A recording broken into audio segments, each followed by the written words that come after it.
Welcome to the class, students. This is the continuation of the topic solid, liquid and gas part 3. Yes, now you are going to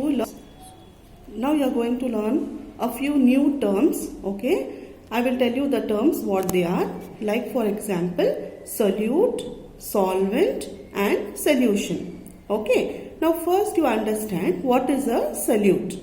A solute is a solid. Okay, what is solute? A solid. Now here in this spoon there is salt. Okay, so salt is a solute. Yes, it is in a solid form. If there is sugar, that is also a solute. Now you can see what is this? This is water. Okay, so water or any other liquid is known as a solvent. Okay, liquids are known as solvent. Okay, like water, milk, yeah, they all are solvent. Yes, now when this solute is added to the solvent, okay, added to the mixture, that is the liquid, then you mix this well. What happens? The salt will dissolve. That means it will get mixed in the water. Now whatever is here in the glass, yes, the salt will disappear. Okay, because it is already mixed. It is already dissolved in water. So this becomes a solution. Okay, did you understand? Solute plus solvent when mixed together. Mixed means, just understand, it is known as dissolved. When dissolved in water, it is known as, the remaining thing which is there in the glass is known as a solution. Okay, so when we add sugar, 1 spoon of sugar in water and mix it, it becomes a sugar solution. Okay, when we add salt to water and mix it, it becomes a salt solution. Did you understand? So solute means what you are adding to the liquid, and liquid is the solvent. Okay, so solute plus solvent when dissolved is known as a solution. This always you should keep in your mind. What is a solution? Yes. Now here you are going to learn about one more word that is called as a mixture. Okay. What is it called? Mixture. Now how is a mixture formed? Now just look here. There is water in this beaker. Okay. What is there? It is a water. And now you are adding sand to the water. Now try to mix the sand and the water. What do you see? Does the sand dissolve in water? No, it does not dissolve in water.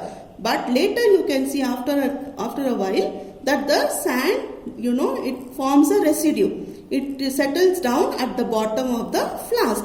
Now this type of a solution that does not form, when mixed does not form solution is known as mixture. That means the sand does not dissolve in water. So it is known as a mixture. Okay. So mixture is something that the solute does not dissolve in a solvent. Now what is the solute here? It is the sand. Sand is the solute and water is the solvent. Okay, as I said before. But here what is happening? The sand is not getting dissolved in water. So it is a mixture and it is insoluble. Okay, sand is insoluble in water. Or even some more examples are like chalk. Okay, chalk also when you mix in water, you can see that after some time it does not dissolve and it gets settled down at the bottom of the glass or the beaker. So that is an insoluble solution. Understood? So soluble things are known as solutions and insoluble things are known as the mixture. That is the difference. Okay. So sugar with water dissolved. Okay. That is known as a solution. Now here sand does not dissolve in water. It is insoluble. So it is a mixture. Did you understand the difference? Yes. Now we will come to next thing. Yes. The next one is separation of substances. Okay. So separation of substances are of two types. One is evaporation and one is filtration. Okay. How many types they are? Evaporation and filtration. Okay. So evaporation, when do we do evaporation? when we have a solution. That means the solute is completely dissolved in a solvent. Like for example, salt mixed in water. So that is a solution. Now how do you separate that? For separating that, what you have to do is you should take a beaker and heat the mixture of salt and water.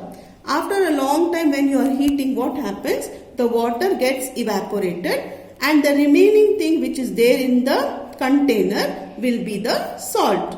So you will separate a solution by evaporation. Now next is filtration. Can you see the picture here of filtration? Now this filtration is done to separate mixture. That means the insoluble solids can be separated by filtration. Okay. Now here there is a method of filtration. This is a mixture of water and sand. Now how can you separate water and sand? You have to take a funnel. Then in this you will keep a filter paper. Okay. Then add the mixture of sand and water. What happens? The sand which is insoluble will get stuck to the filter paper and then only the water will separate in the beaker. So this is the way how we can separate the insoluble mixtures. Understood? One example you can do is at home. Yes, you strain the tea. Yeah, after preparing the tea, you are taking a filter and then a cup. Now you are straining the filter there. You are straining the tea. So what is remaining on the filter? Those are the tea leaves.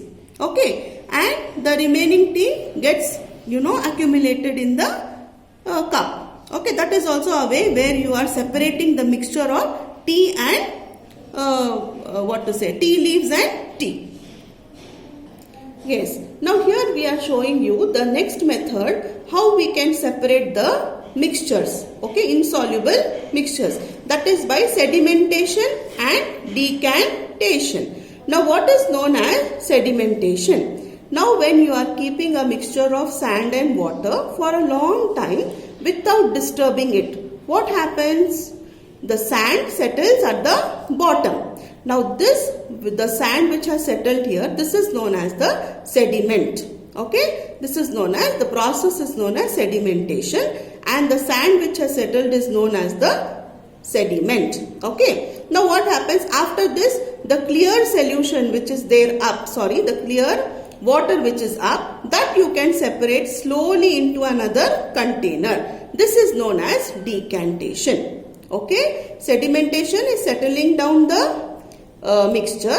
Once it has settled, then that is known as sedimentation. Then separating the clear liquid into another container is known as decantation. Okay, this is also one way of separating the mixture, that is the solid from the liquid which is insoluble. Okay, next we will come to saturated solutions. Okay, now we will come to saturated solution. What is the meaning of saturated solution? Okay, before telling that, I just want to tell you, here you can see a picture where we have added spoon of salt. Yes, now what happens if you add 1 spoon of salt to water?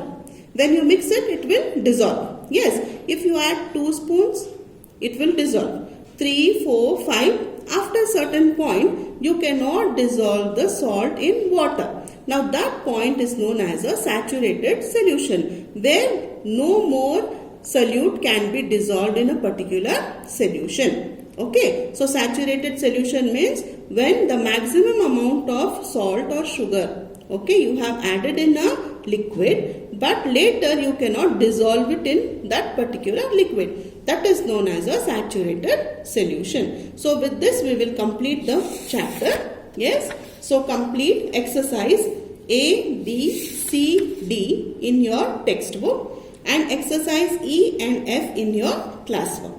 Thank you, students.